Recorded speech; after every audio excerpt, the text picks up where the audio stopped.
Marco Aurélio Cremasco é um autor interessante. Ele surge na literatura com o prêmio Sesc e com um romance de cunho histórico. E sua trajetória toda se marca por esse diálogo com a história. Seu mais recente romance, Guairá, trabalha com a história dos povos indígenas, mas ele surpreende a cada livro, né? O novo livro dele, o Bílurus, que é um livro de poemas, ele dialoga com a mais profunda da tradição ocidental, ao conversar com Homero, com Cervantes e com toda a mitologia que circunda a nossa formação intelectual, mas também com toda a humildade das rendeiras que trabalham o Bíluro com arte, carinho e verdade. Depois de verter todas as lágrimas, esvaziar-se do que puder, esgotar-se a criar vácuos, então mergulhar em um poço profundo, para encontrar no fundo espelho opaco, a mostrar a vida nem sempre justa, e que a outra face do luto é a luta. Marco, vamos começar essa conversa falando do Bílurus, que é um livro de poemas, né? E é interessante porque você é mais conhecido como prosador, embora você já tenha outros livros de poemas, mas o Bílurus, ele me pareceu uma certa inovação na sua literatura, porque, embora ele dialogue com toda a cultura ocidental, ele tem uma coisa muito introspectiva, muito de reflexão do amadurecimento do poeta. É isso mesmo? Como é que surge a ideia do Bílurus? O Bílurus, antes do Bílurus, em termos de livro de... Um abraço, Maurício, a você, tá? A TV Senado, a todos os telespectadores, sempre é um prazer estar contigo, né? A gente já se conhece há bastante tempo. Você vem acompanhando a minha trajetória na literatura desde o lançamento do meu primeiro romance. Eu só tenho agradecimentos, né? Quanto ao Bílurus, você acredita? Eu não pensei muito em relação ao amadurecimento. Meu último livro de poemas foi o Onde se Amarra a Terra... As Coisas de João Flores, que era um livro mais voltado para as minhas origens, né, a questão do cultural. Eu entendo que o Bílurus, sim, ele é mais reflexivo, inclusive o próprio nome dele, né? Bílurus, o porquê do Bílurus. Isso tem muito a ver das rendeiras, das nossas rendeiras, né?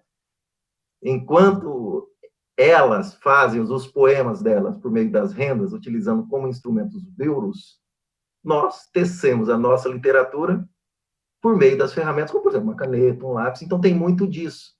Eu acredito, então, o Bílurus em si traduz essa introspecção, né? O fato de você pegar uma ferramenta e procurar construir alguma coisa, e essa alguma coisa, em termos de palavra, em termos de criação literária.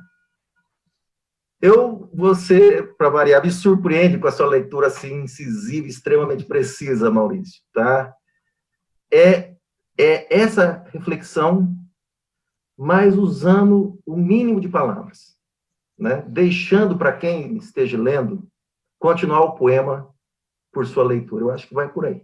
Agora, isso também é um desafio ao leitor, né? Mas também é um desafio ao escritor, né? Ao poeta, esse trabalho com a concisão, né? Quer dizer, como é que foi o desenvolvimento também dessa concisão, que é uma certa tradição da nossa poesia moderna, sobretudo pós-22, mas me parece que é mais ligada ao segundo modernismo, aquele que é inaugurado praticamente com o Carlos Drummond de Andrade, né? Me parece que há um diálogo maior com essa segunda geração do modernismo e curiosamente, com a parte da geração de 45, né? Nesse sentido. Embora eles sejam tidos como mais barrocos, mas eles também tinham esse trabalho com a concisão. Quer dizer, como é que foi trabalhar essa concisão também? Conter a linguagem. Pois é, você citou aí a história das nossas pedras nos nossos caminhos, em termos de literatura, né? E a questão do barroco, eu acho interessante você tocar nesse ponto, porque meu último romance, o Guairá, né? O Guairá foi extremamente minucioso da minha parte em relação à palavra, eu me estendi mais. Eu acredito que o Bílurus veio um contraponto ao Guairá, em termos do artesanato da palavra, né? Enquanto no Guairá, muito mais prolixo, utilizando o verbo com uma extensão maior, eu não sei se o Biblos, para mim, do Marco para o Marco, foi uma resposta em relação a fazer um contraponto, no caso, especificamente, ao Guairá. Em relação ao Biblos, qual foi a minha preocupação em relação à posição? É valorizar, dentro da medida do meu possível, a palavra em si. Que ela se traduza por si só, sem muita minha interferência. Então, eu penso que cabe a mim a história de tecer a renda. E deixar os vazios dessa renda que o leitor os preenche. Em vez de eu ter, por exemplo, a renda seja um tecido contínuo, que seja a carinha de renda.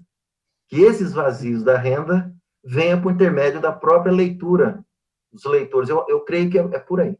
E há também uma contradição entre os dois livros, o Guairá e o Biblos, que é interessante, porque no Guairá você tem uma profunda discussão, uma profunda reflexão sobre a nossa cultura mais íntima, né?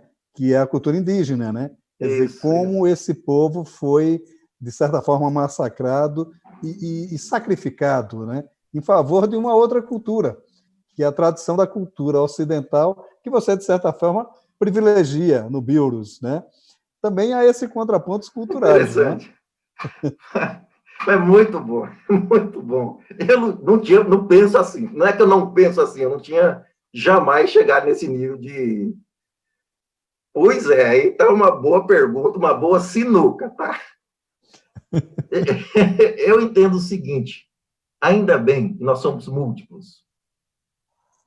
No Guairá, eu me reconheço na falta da minha informação em relação à nossa própria história, Maurício. Nós desconhecemos profundamente a nossa história, principalmente em relação aos povos ditos, eu boto aspas aqui, excluídos. Ignorando toda uma cultura, todo um conhecimento, toda uma riqueza que a nossa ignorância ocidental, tá, não acabava não valorizando. Então, eu entendo o Guairá como uma redescoberta, principalmente como brasileiro, mas como brasileiro um ser total, e descobrir que dentro desse brasileiro nós somos múltiplos e altamente diferentes. Né? E essa diferença e essa miscigenação de culturas que nos faz. Talvez isso explique, né, esse caráter ocidental em relação ao Biblos. Mas, por outro lado, tem muito de japonês aqui nesse Biblos, em termos de concisão, em termos de uma herança do Haikai, por exemplo. Não que eu tenha Haikai explicitamente, mas o próprio exercício do Haikai acaba influenciando, de algum modo, essa concisão. Ou seja, então pega a cultura ocidental, pega a cultura japonesa, que é muito forte no Paraná, de onde eu venho. Sim. Então, eu entendo que é um reflexo daquilo que nós somos, né? Sem menosprezar qualquer parte que nos faça diferentes. Inclusive, um poema traduz essa história das diferenças. Né? Um dos poemas reflete muito bem isso, a história que não existe raça, em relação à distinção. Mas há essa coisa que é interessante, essa busca, por exemplo, do diálogo com Homero, né? Quer dizer, a retomada a Nelly Lapillon tem uma assertiva muito interessante, que ela diz assim: somos todos filhos de Homero, né? Na verdade, ele nos deu todas as bases que a gente, inclusive da poética, claro, né? O João Ubaldo Ribeiro dizia que um dos trechos mais comentados do Vivo Povo Brasileiro, que é quando os deuses do candomblé começam a interferir na Guerra do Paraguai, ele roubou de Homero, né? Dizia, eu plagiei Homero. Então, quer dizer, a gente tem essa ligação muito profunda com Homero, e no livro você faz essa certa reverência a Homero e a Quixote, né? A Cervantes também. Isso. Quer dizer, são referências a ídolos também, não é? Sem dúvida. Com um detalhe, anti-Homero, porque ali inverte a questão do cavalo de Troia. Sim. Né? Ali eu pego o Homero com a Ilíada invertida. Né?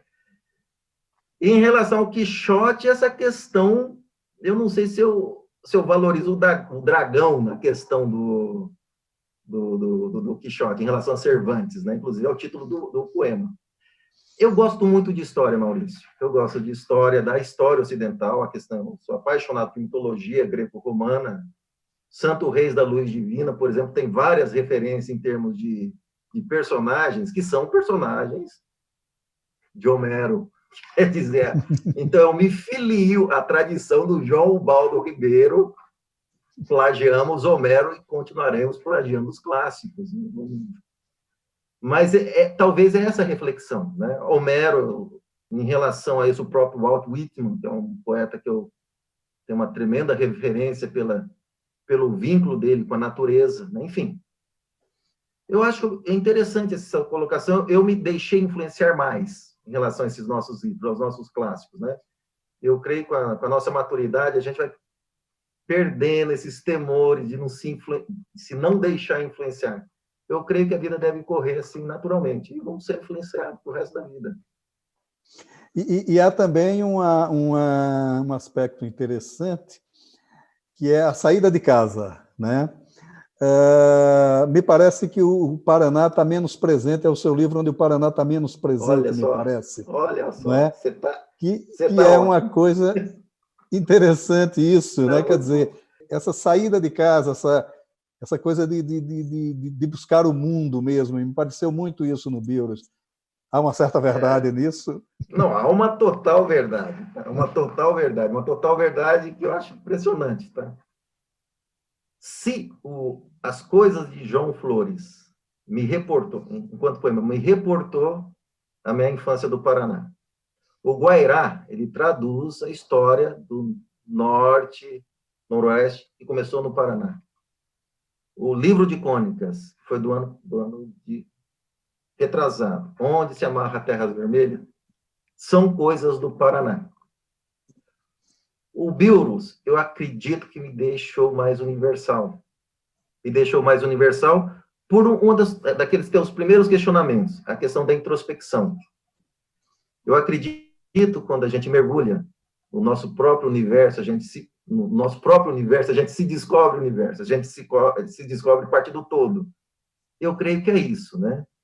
E, de fato, aqui no Beuras, ele está mais universal em termos de reflexão enquanto ser humano. Né? Vários problemas. Por exemplo, tem um poema em particular, que é As Faces de Narciso, olha aí a mitologia presente, né? Sim. Então, ele nos torna ser humano. Né? Então, ele nos faz, apesar que, especificamente nesse poema, cita a cidade onde eu nasci. Uhum. Mas cita a cidade com o lugar que eu deixei, não que eu esqueci, mas para ser um ser humano mais universal, talvez seja isso. É aquela história da Ítaca, né? Isso, a ilha que Ulisses deixa, né?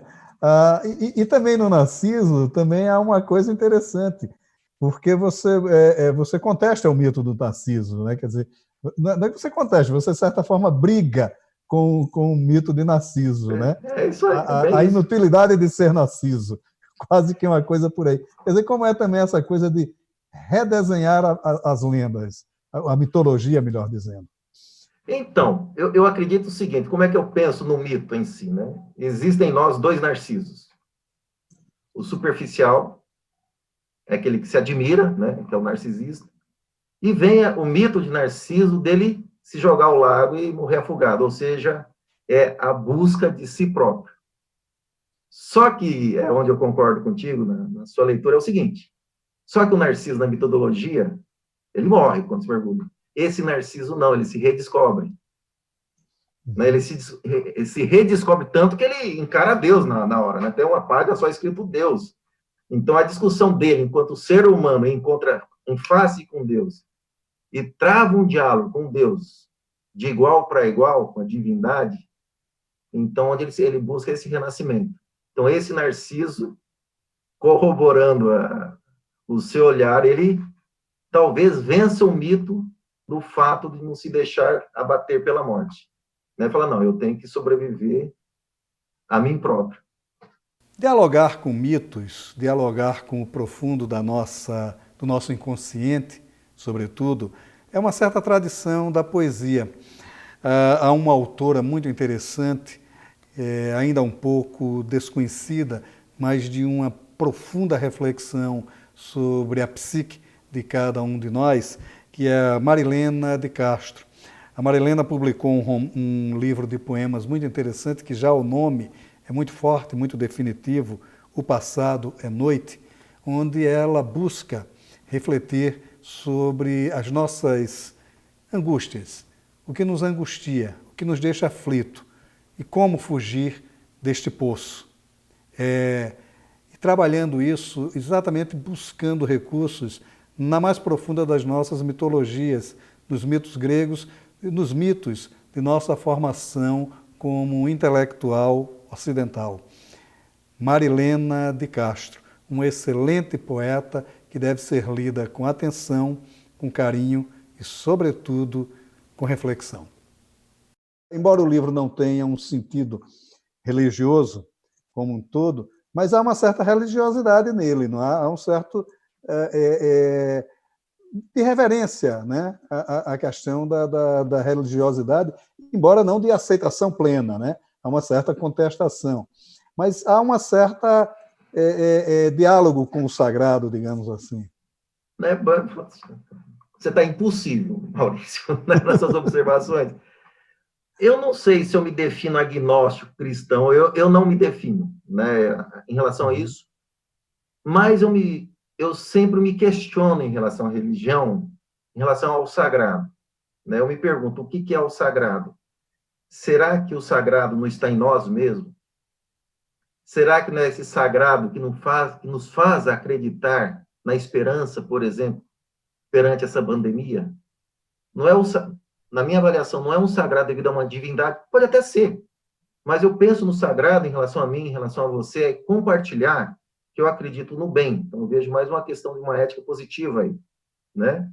É como pensar nesse sagrado, sem entrar no mérito da existência do divino ou não, é que nos traz um certo bálsamo de esperança para enfrentarmos isso. E talvez a maturidade nos traz isso, né? Tem um poema que fala do mensageiro. É um ponto de Umbanda. Mensageiro, mensageiro. Enfim, poxa, mensageiro, nos traga uma cantiga de minar. Né? Acaba sendo uma oração.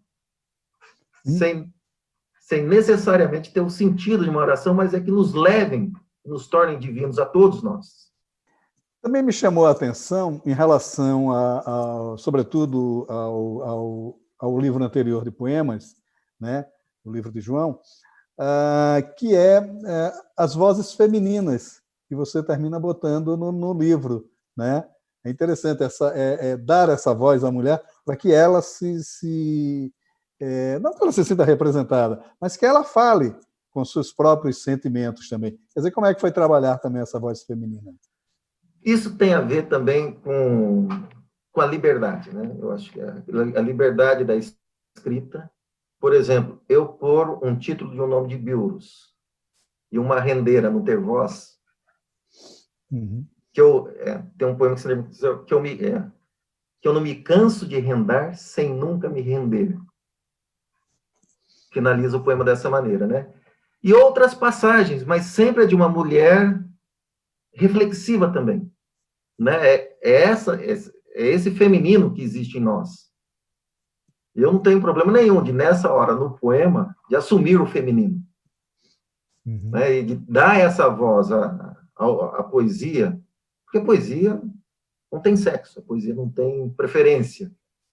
A poesia, na minha avaliação, simplesmente traduz, sobretudo, um estado de espírito, um olhar sobre o mundo, né? E esse olhar não tem, na minha avaliação, principalmente em relação ao Biurus, não tem carimbos. Nem possa ter, né? De tal maneira que quem possa lê-lo, eu não digo se sinta representado, Maurício, mas eu gostaria um pouquinho que se identificasse. Eu estaria feliz. E há um aspecto também nessa voz feminina que, de certa forma, me chamou a atenção também, que é o exercício manual da renda. Ela me parece que carece da reflexão. Né? O fato dela estar ali isolada com aquele com os biuros, com a sua almofada, fazendo aquelas... Isso. Que é um trabalho tão artesanal, tão delicado, tão coisa, que carece dela uma reflexão. E você busca a reflexão dessa mulher para falar da maturidade. É mais ou menos esse o diálogo, quer dizer, o exercício da renda é um exercício de maturidade também. Me parece que o livro se posiciona muito por aí. Então, quando eu pensei essa sua colocação, quando eu estive em Florianópolis, eu tive o prazer de conhecer pelo menos uma rendeira e, de longe, observá-la. Ela debruçada na almofada, os piques, e ela com aquele instrumento. E ela debruçada no instrumento e manuseando, e aquilo se transformando em alguma coisa, se transformando num produto. E aquilo me marcou profundamente, talvez foi esse testemunho que me levou ao... Tanto que o Billroos nasceu primeiro, o título do livro, do que os poemas. Então, ele já nasceu por aí, né? Então, ele já foi caminhando nessa delicadeza em relação às palavras, essa delicadeza de deixar vazios, para que se permita a reflexão do Marco observando a rendeira. Só que esse Marco que seja o leitor e essa rendeira a pessoa que escreveu o livro. Né? Talvez a voz, exatamente. Então, aquela história, eu fui mais um instrumento para que alguém que estivesse lendo comece a observar que os aparentes vazios nessas rendas estão cheios de vida, estão cheios de interpretações, que quanto mais interpretações, mais rico se torna a própria leitura. O silêncio necessário à literatura, né? O silêncio é parte da escrita também, né? E eu entendo em relação a isso, Maurício, o exercício do poema, a leitura do poema, na minha avaliação, pede mais o silêncio da leitura que quando eu escrevi em relação à minha prosa, por exemplo. Tá? E nesse livro eu peço mais esse silêncio, eu peço mais esse tempo, né? Esse debruçar em relação a uma página. Tá? Tanto que, disse há pouco do Narciso, existem trechos que é uma palavra numa tal maneira que essa palavra se conecte com o leitor, ao mesmo tempo faça parte da renda. Né? São os vazios. A partir de agora, a partir do Billroos, o que é que vem? Né? Está no livro, naquela parte da piscina esvaziada. Você acompanha a minha trajetória já de tempo. Então, começou lá atrás com Santo Reis, romance, depois veio contos com histórias prováveis, que você fez comentário aí, depois veio o livro de poemas, João Flores, o romance, o Guairá, depois um de crônicas e agora um poema. Parece que existe um ciclo. Só que no meu caso, em particular, tem um agravante aí. Eu tenho 2 neurônios. Se um faz essa literatura, tem o outro neurônio da engenharia que reclama que a cada livro que eu faço da literatura, alguém da engenharia, esse neurônio fala, e a minha vez? Tá? Tanto que no ano passado eu lancei um livro técnico de fusão mássica. Portanto, está na hora, né? Enfim. Para contrabalançar, o que eu sei fazer? Eu tenho um livro de contos pronto, que Solidão dos Anjos é um livro que está pronto já. Então, esse neurônio está ok. Estou trabalhando agora num outro livro técnico. Né? Não, eu comecei a trabalhar num livro técnico. Mas isso tem uma explicação, que é o prazer da escrita, que é o prazer da criação. Né? Eu entendo uma questão anterior que eu havia colocado, essa história de sermos múltiplos, de nós agradecermos o fato de ter essa vida, sabe, Maurício? Essa vida ser plena, e nessa plenitude a gente poder criar, tá? Nesse nosso isolamento, o que a gente pode criar? E a criação, assim como os anjos, não tem preferência, né?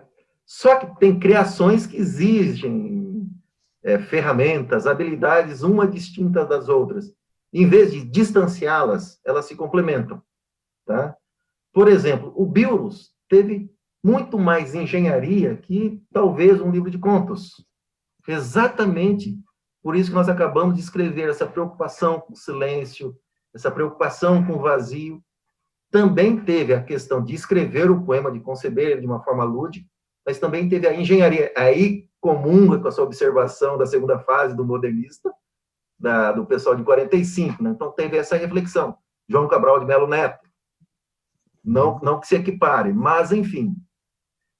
Então, em termos de literatura, existe sim um livro de crônicas, perdão, um livro de contos. Tem uma novela que eu ando trabalhando, mas é uma novela meio ingrata, que ela vai e volta. Então eu falei, então, filha, fica no seu cantinho aí. Mas nesse momento em particular é um livro técnico, eu estou mais debruçado. Maravilha, Marco. Marco, foi Valeu. um grande prazer conversar com você, como sempre. Muito obrigado pela sua participação aqui no Leituras. Maurício, grande abraço. Novamente eu que agradeço a oportunidade. Vê-lo, conversar contigo sempre é um prazer. Dentro e fora do Leitura, a gente já se conhece há um tempinho. E aqui eu agradeço a oportunidade. Um grande abraço a você e a todos os nossos telespectadores. Maravilha. Um abraço.